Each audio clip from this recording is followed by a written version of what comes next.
Diet કરતા હોય ને રોજ એક જ વસ્તુ ખાય અને તમે કંટાળી ગયા છો અને કંઈક યુનિક ખાવાની અને કોઈ ટેસ્ટી વસ્તુ ખાવાની ઈચ્છા થાય તો તમે વેજીટેબલ પ્રોટીન વેબ બનાવી શકો છો. હાઈ પ્રોટીન છે અને સાથે સાથે વેઇટ લોસ કરવામાં પણ ખૂબ જ ઉપયોગી થશે. તો આ હાઈ પ્રોટીન વેબ કઈ રીતે બનાવવા એમના માટે વિડીયોને સ્કીપ કર્યા વગર જોજો અને ચેનલને સબસ્ક્રાઈબ નથી કરી તો સબસ્ક્રાઈબ કરી અને બેલ આઇકન પર ક્લિક કરી દેજો, જેનાથી ડેઇલી નોટિફિકેશન મળતી રહે. 1 ચમચી જેટલું ઓઇલ લઈ અને આપણે સૌથી પહેલાં પનીરને ટોસ્ટ કરી લેવાનું છે. તો પનીરને ટોસ્ટ કરવા માટે મેં અહીંયા હળદર પાવડર અને લાલ મરચું પાવડર લીધેલો છે. તો લગભગ 1 મિનિટ માટે આપણે પનીરને ટોસ્ટ કરી લઈશું. તો અહીંયા મેં ઘરનું બનાવેલું જ પનીર લીધેલું છે. જો તમે ઘરે પનીર બનાવતા હોય તો લો ફેટ તમે પનીર બનાવી શકો છો. ડાયટ માટે એકદમ પરફેક્ટ છે. બહારથી તમારે હાઈ ફેટવાળું પનીર લાવવાની પણ બિલકુલ જરૂર નથી. માત્ર 10 જ મિનિટમાં તમારું પનીર છે એ ઘરે તૈયાર થઈ જશે. તો અહીંયા આપણું પનીર છે ટોસ્ટ થઈ ગયું છે. એમને આપણે એક વાસણમાં ટ્રાન્સફર કરી લઈશું અને સેમ પેનમાં આપણે વેજીટેબલ્સને કૂક કરી લેવાના છે. તો તમે જોઈ શકો છો કે મેં જે 1 ચમચી ઓઇલ લીધેલું હતું એમાં જ આપણે બાકીના વેજીટેબલ્સને કૂક કરી લઈશું. વેજીટેબલ્સને કૂક કરવા માટે આપણે કોઈ પણ એક્સ્ટ્રા ઓઇલનો ઉપયોગ નહીં કરીએ. તો ગાજરને આપણે સૌથી પહેલાં કૂક કરી લઈએ. તો બધા વેજીટેબલ્સને મેં આ રીતે લાંબા કટ કરેલા છે. તમે તમારી ઈચ્છા મુજબ એકદમ ઝીણા પણ ચોપ કરી શકો છો. ગેસની ફ્લેમ આપણે હાઈ રાખીશું અને હાઈ ફ્લેમ પર જ બધા વેજીટેબલ્સને કૂક કરવાના છે. વેજીટેબલ્સને આપણે ક્રિસ્પી રાખવાના છે, વધારે પડતા કૂક નથી કરવાના. મીઠું, બ્લેક પેપર પાવડર, ઓરેગાનો અને ચીલી ફ્લેક્સ એડ કરી દઈશું. અહીંયા તમે ચીલી ફ્લેક્સ છે એ ઓછું વધુ કરી શકો છો. બાળકો માટે બનાવતા હોય તો ચીલી ફ્લેક્સનું પ્રમાણ ઓછું રાખી શકો છો. અને લાસ્ટમાં આપણે જ્યારે વેબ બનાવીએ ત્યારે તમે એમાં તીખાશ વધારી શકો છો. તો અહીંયા આપણા વેજીટેબલ્સ કૂક થઈ ગયા છે. તમે જોઈ શકો છો કે ઘણા બધા વેજીટેબલ્સનો અહીંયા ઉપયોગ કર્યો છે. એમનાથી કલર પણ ખૂબ જ સરસ આવ્યો છે. બાળકો વેજીટેબલ્સ ના ખાતા હોય તો તમે આ રીતે બનાવીને આપી શકો છો. અને સ્પેશિયલી ડાયટ માટે આપણે બનાવીએ છીએ તો એકસાથે ઘણા વેજીટેબલ્સ પણ તમે કન્ઝ્યુમ કરી શકશો. હવે ચીલા બનાવવા માટે આપણે એક ડો તૈયાર કરી લઈએ. તો મેં અહીંયા ચણાનો લોટ લીધેલો છે. હળદર, મીઠું એડ કરી દઈશું અને પાણી એડ કરી એક બેટર તૈયાર કરી લેવાનું છે.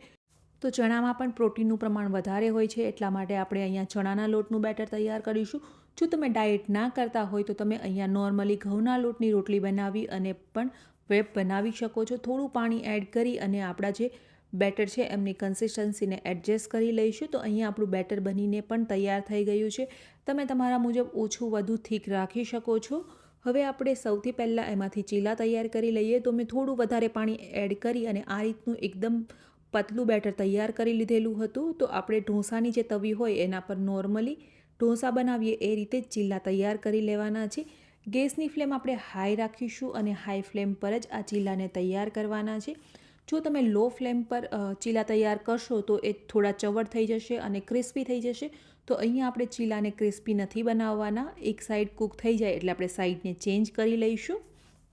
તો તમે જોઈ શકો છો કે એક સાઈડ છે એ થોડા બબલ્સ આવવા લાગ્યા છે. તો નીચેની સાઈડ આપણો ચીલો છે એકદમ પરફેક્ટ રીતે કૂક થઈ ગયું છે. સાઈડને ચેન્જ કરી અને બીજી સાઈડ લગભગ અડધો સેકન્ડ માટે જ કૂક કરવાનું છે, કારણ કે ઓલરેડી કૂક થયેલા છે એટલા માટે બીજી સાઈડ વધારે કૂક કરવાની જરૂર નથી. તો આ રીતે આપણે બધા જ ચીલા છે એકસાથે બનાવીને રાખી શકીએ છીએ. મેયોનીઝ લઈ લેશું 1 થી 1.5 ચમચી જેટલી. તો અહીંયા જે મેયોનીઝ છે એ પણ મેં ઘરે જ બનાવેલી છે. કાજુને પલાળી અને તમે ઘરે મેયોનીઝ બનાવી શકો છો. કેચઅપ એડ કરી દઈશું 1 ચમચી જેટલો અને સ્પ્રેડ કરી લઈએ. હવે જે આપણે વેજીટેબલ્સનું મિશ્રણ તૈયાર કરેલું હતું એ લઈ લેશું. ખીરા કાકડી લઈ લઈએ. તો અહીંયા સ્પેશિયલી તમારે ખીરા કાકડીનો યુઝ કરવાનો છે, કારણ કે ખીરા કાકડીમાં પાણીનું પ્રમાણ વધારે હોય છે એટલા માટે. અને આપણે જે પનીરને ટોસ્ટ કરીને રાખેલું હતું એ પનીર આપણે એડ કરી દઈએ અને આ રીતે કટ કરી લઈશું.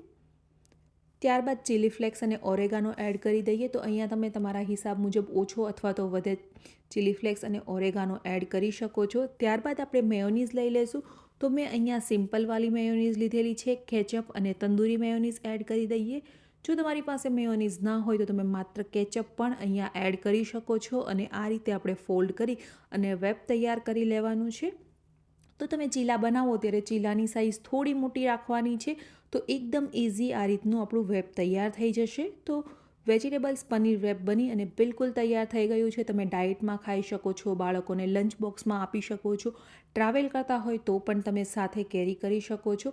રેસીપી કેવી લાગી કમેન્ટ કરીને જરૂરથી બતાવજો. અને જો વિડીયો પસંદ આવ્યો હોય તો ચેનલને સબસ્ક્રાઈબ કરવાનું બિલકુલ ભૂલતા નહીં અને ફ્રેન્ડ્સ અને ફેમિલીમાં જરૂરથી શેર કરજો.